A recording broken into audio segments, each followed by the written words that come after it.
Quick lesson to what happened. So back in the day, Ronald Reagan agreed with Russia that if Russia allows Germany to become independent, the eastern part of Germany, and join West Germany, NATO would never move an inch forward towards Russia. Since then, NATO not only has moved forward into former Russian satellites, a part of the Warsaw Pact, which was the opposite of NATO, in which Bulgaria and a bunch of the eastern countries was part of, it no longer exists, and now they're part of NATO. But on worst for Russia, former Russian republics now looking to join NATO, and Russia will never allow this to happen because effectively it would destroy their country, and they're going to be occupied right on the border. Plus, a couple years ago, United States discovered there's a lot of potential for fracking in Ukraine, and you can essentially frack there, use the Russian pipeline, and sell Ukrainian natural gas to Europe and join NATO. And they were planning to do that.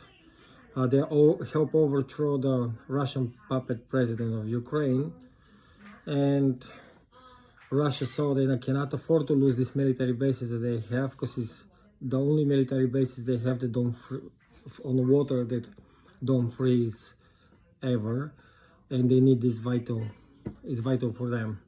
So that's why they took Crimea and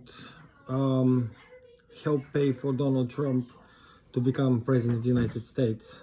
He has one job, to give Ukraine back to Russia and to remove the sanctions of Russia, help ExxonMobil execute on the biggest deal, one of the biggest deals in history for exploration of natural gas and oil in Russia. And that's why the CEO of ExxonMobil, Rex Tillerson, quit the job, and with a huge bonus of $160 million to become Secretary of State. But just like we know, if there's a wedding, everybody knows who's getting fucked that night. You're not supposed to bang the bride in front of the guests.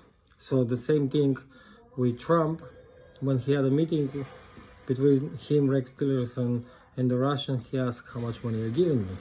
Well, this is not how corruption works. You're supposed to give it to a company. That company gives a percentage to a university, and that university gives you a speech for $5 million. This is how the Clintons got rich. That's how a lot of politicians become wealthy, with speeches. But if you follow the money, you will see this is how it's happened. You're not supposed to ask directly for the money. So the buffoon asked directly for the money, and from that meeting, Rex Tillerson walked out saying, what a fucking idiot, for Trump. So Trump lost the election for the second time, but this time much bigger, so actually he was unable to continue in power. So Russians have no other choice but to take Ukraine back. So to prepare for that, they lower output on natural gas, putting Europe on their knees, and making electricity and energy prices in Europe extremely expensive. For the first time in history, what normally goes $2 to no more than $4 per BTU, it's an average 28, and in certain times went to $160 per BTU. That's like paying $160 for tank of gas, not for tank of gas, for gallon of gas, or on average $28 for tank of gas. So they didn't lose billions of dollars in sales to Europe, and allow for the first time in history United States to become number one, to import 5 times more natural gas than Russia to Europe at huge profit, and surrounded the whole Ukraine just to be like, you know what, we didn't mean it, guys, we're just joking, man, we're just joking, take it easy. So I don't think so if Ukraine fights them, it's gonna be blood. The only way they can, it's gonna be really bloody, and they're gonna get destroyed. The only chance they have is to let them take it over, and just then guerrilla warfare with American weapons. NATO going to nuclear war with Russia over Ukraine, it's not worth.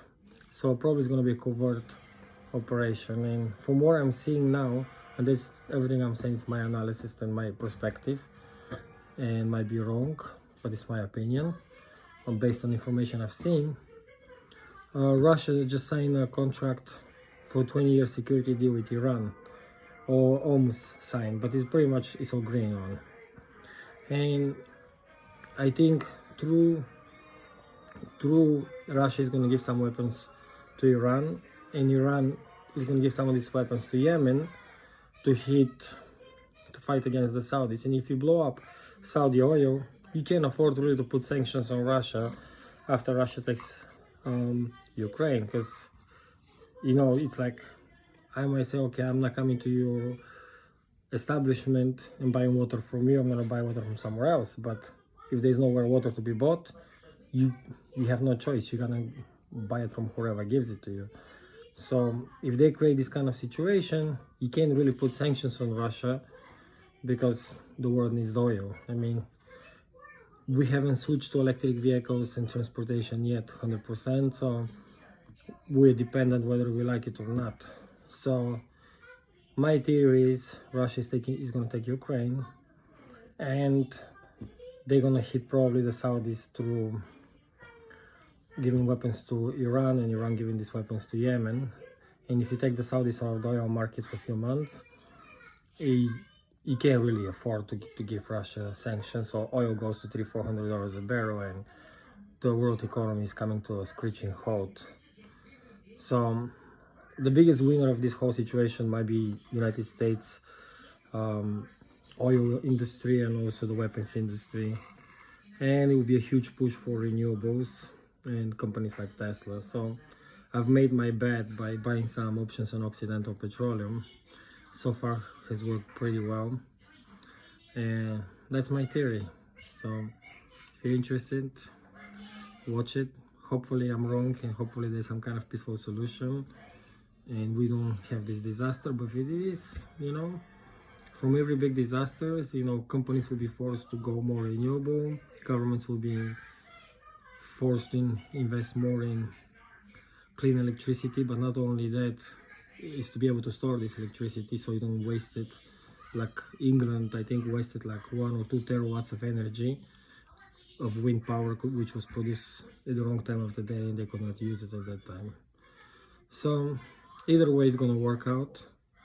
It's sad that this kind of things is going to happen and regular people suffer, but in overall, I believe it's going to be positive for the world.